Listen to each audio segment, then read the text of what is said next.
What are the true causes of inflation? Recently, we've had the reserve banks and the central banking system jacking up interest rates, saying they're trying to curb inflation.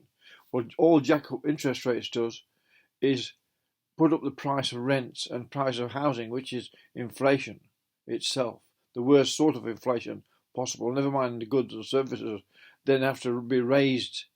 People have to raise the price of their goods and services to create more value for the energy they put in.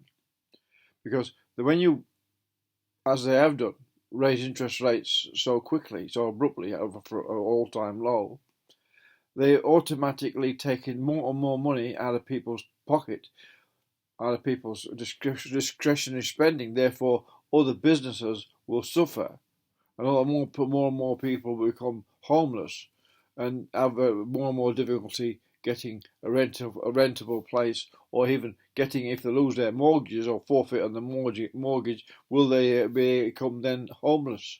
And what is inflation then in that respect? Is it worth the interest rates rises are creating inflation? And because everything they say, think what is the opposite meaning, then you can get somehow what it really actually means. The other I expect is, trust me, I'm a politician and I'm going to save the planet with my climate change politics. And by doing that, in Australia in particular, they've doubled the price of energy, double the price of it, what we pay for our power bills. So we're freezing in winter. They've inflated the amount of people that can't afford heating in winter. They've inflated the amount of people that can't afford to put the air conditioning on in summer.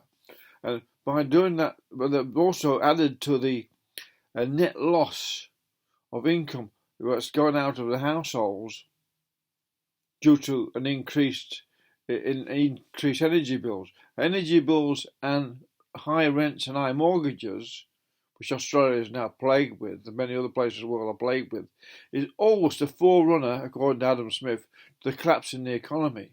Because when you've got such an unsustainable economic paradigm as you have when the housing costs so much and rents are so high, it's almost a week's wages to pay your rent, then you haven't got much more money over. So therefore, the government has to dig in more and more and subsidise these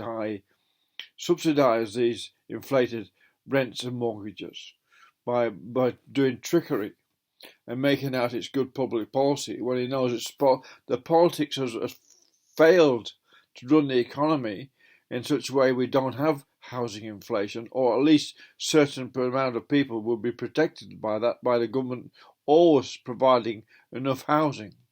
But it was the governments themselves that gave up public housing, well then, because they got roped into the idea of having private dwellings, what used to be before used to be public housing.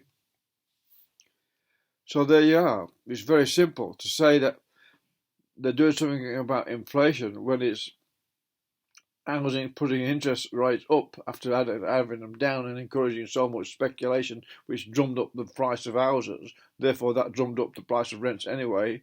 And then they added now to add to that, to add to them high rates and high rents and high mortgages costs, they've doubled the amount of inflation, in other words, by putting interest rates up to the amount they have then just in this last year or so.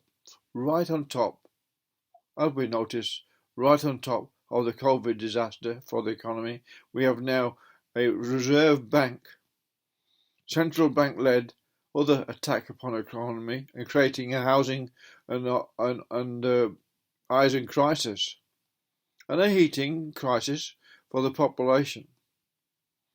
And none of this is necessary to run an economy. There can't be many experts, can there, when you have so many people all making fools of the public by saying we're doing it for inflation. Well, they're not doing anything other than adding to all the increase in housing prices, the cost of living in a house, which includes electricity bill, by increasing that. They've caused all the rest of the economic equation rests on those two properties, housing and electricity. With those two values alone are their negative inflation. That's what you could call it.